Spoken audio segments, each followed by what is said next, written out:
Hey, Cooper and Jack and Tiffany. I'm able to read you guys a book today.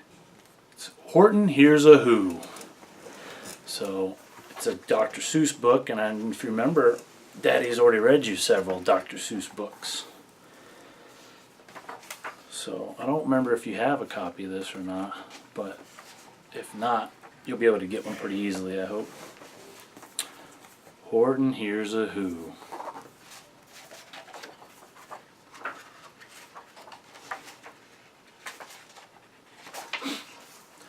On the 15th of May, in the jungle of Newell, in the heat of the day, in the cool of the pool, he was splashing, enjoying the jungle's great joys, when Horton the elephant heard a small noise.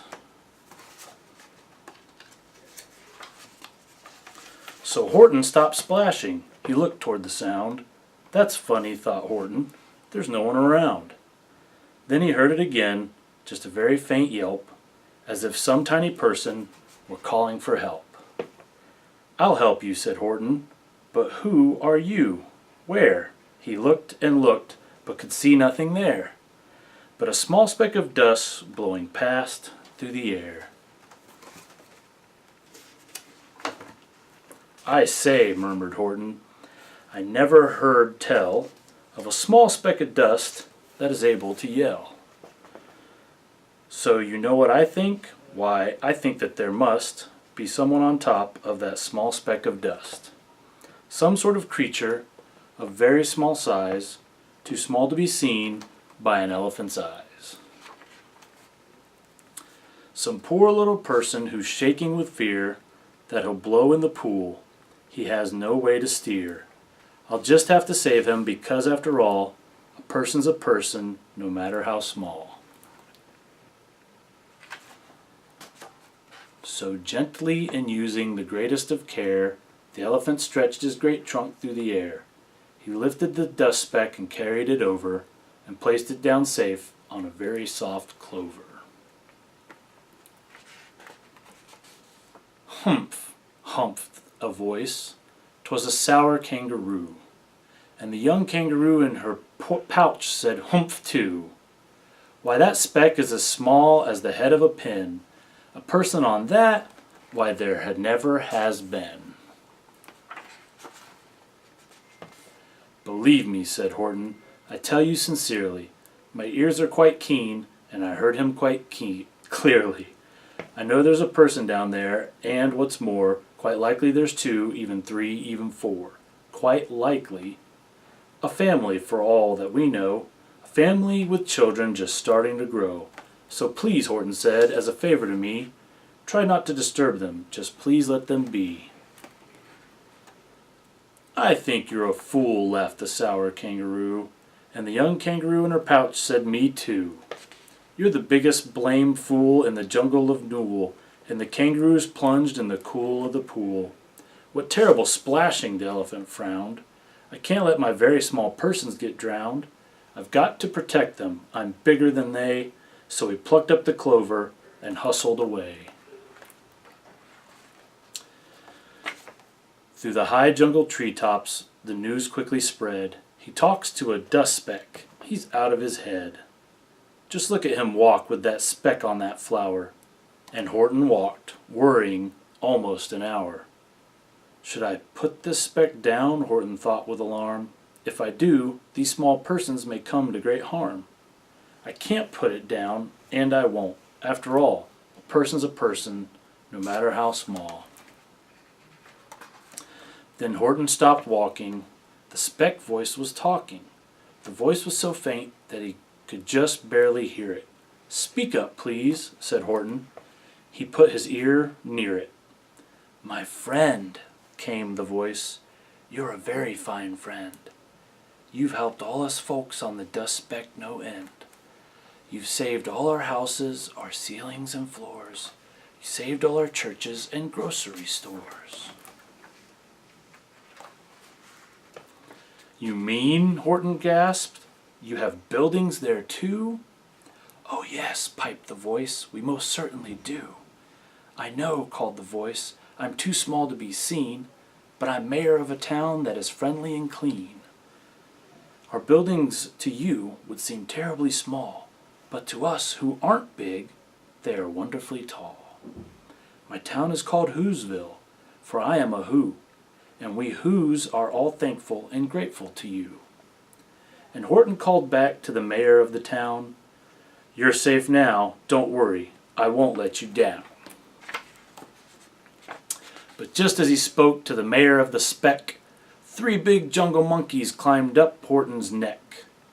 The Wickersham brothers came shouting, "What rot! This elephant's talking to Whos who are not. There aren't any Whos, and they don't have a mayor, and we're going to stop all this nonsense. So there." They snatched Horton's clover, they carried it off to a black-bottomed eagle named Vlad Vlachikov, a mighty strong eagle with very swift wing, and they said, "Will you kindly get rid of this thing?"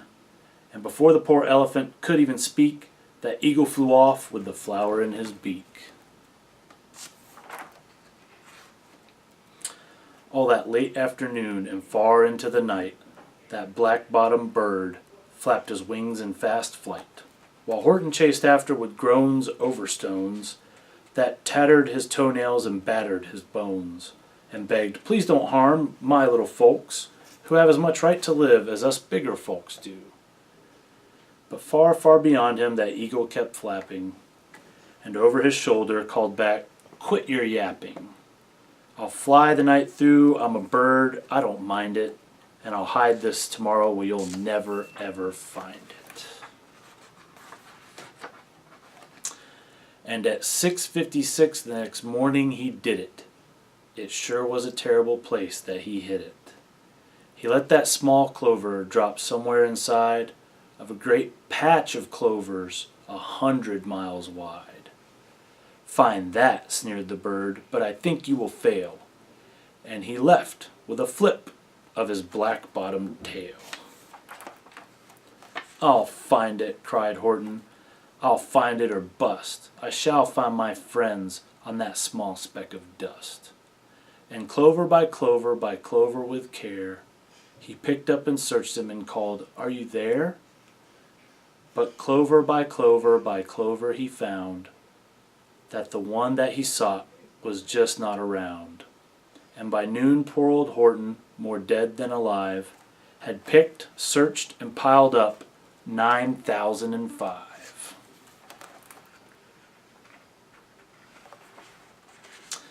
Then on through the afternoon, hour after hour, till he found them at last on the 3,000,000th flower. "My friends," cried the elephant, "tell me, do tell, are you safe? Are you sound? Are you whole? Are you well?" From down on the speck came the voice of the mayor. "We've really had trouble, much more than our share, when the black-bottomed birdie let go and we dropped. We landed so hard that our clocks have all stopped. Our teapots are broken, our rocking chairs smashed, and our bicycle tires blew up when we crashed. So Horton, please," pleaded the mayor, "will you stick by us Whos while we make the repairs?" "Of course," Horton answered, "of course I will stick. I'll stick by you small folks through thin and through thick."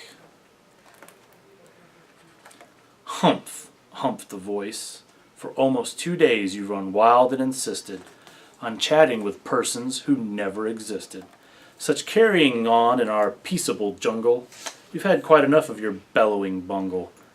And I'm here to state," snapped the big kangaroo, "that your silly nonsensical game is all through." And the young kangaroo in her pouch said, "Me too."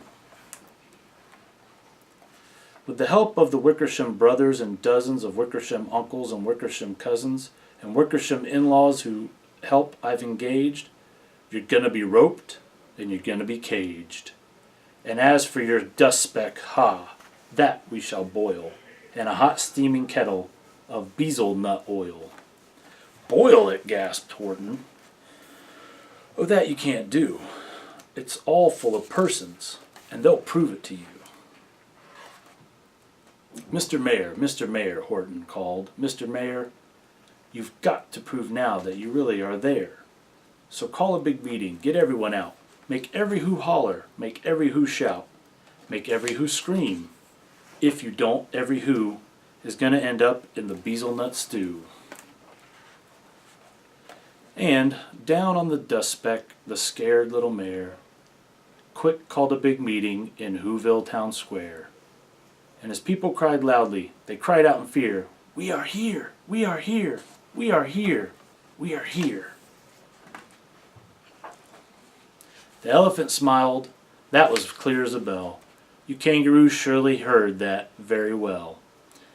All I heard, snapped the big kangaroo, was the breeze and the faint sound of wind through the far distant trees.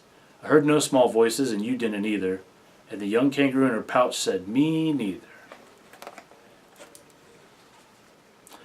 "Grab him," they shouted, "and cage the big dope. Lasso his stomach with 10 miles of rope.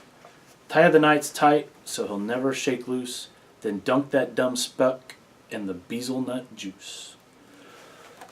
Horton fought back with great vigor and vim, but the Wickersham gang was too many for him. They beat him, they mauled him, they started to haul him into his cage, but he managed to call to the mayor, "Don't give up, I believe in you all. A person's a person, no matter how small. And you very small persons will not have to die if you make yourselves heard, so come on now and try." The mayor grabbed a tom-tom, he started to smack it, and all over Whoville they whooped up a racket. They rattled tin kettles, they beat on brass pans, on garbage pail tops and old cranberry cans.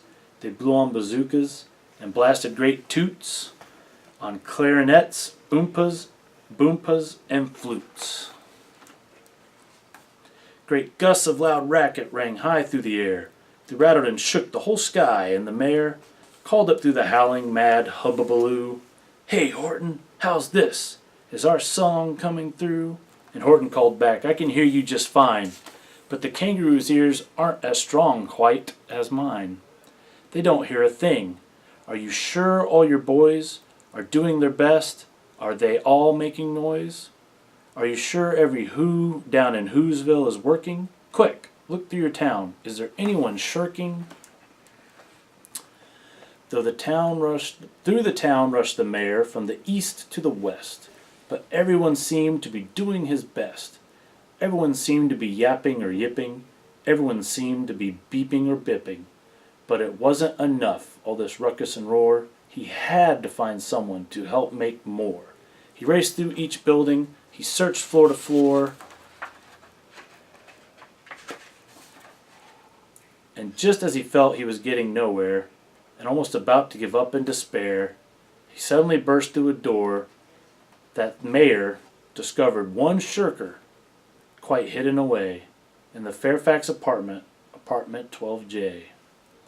A very small shirker named Jojo was just standing, and bouncing a yo-yo, not making a sound, not making a yip, not a chirp, and the mayor rushed inside and grabbed the young twerp.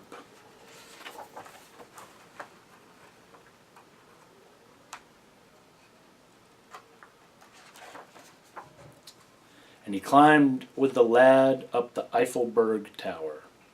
"This," cried the mayor, "is your town's darkest hour. The time for all who have blood that is red, to come to the aid of their country," he said. "We've got to make noise in greater amounts, so open your mouth, lad, for every voice counts." Thus he spoke as he climbed, and when they got to the top, the lad cleared his throat, and he shouted out, "Yop!" And that yop, that one small extra yop, put it over. Finally, at last, from speck on that clover, their voices were heard. They rang out clear and clean, and the elephant smiled. "Do you see what I mean? They've proven they are persons, no matter how small, and their whole world was saved by the smallest of all." "How true, yes, how true," said the big kangaroo. "And from now on, you know what I'm planning to do? From now on, I'm going to protect them with you." And the young kangaroo in her pouch said,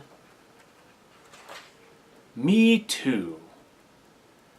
From sun in the summer, from rain when it's fallish, I'm going to protect them, no matter how smallish." The end. Well, I was glad I got to do this. I love you guys and miss you. And have Mommy make some videos to send me on my phone. I love you guys. Bye.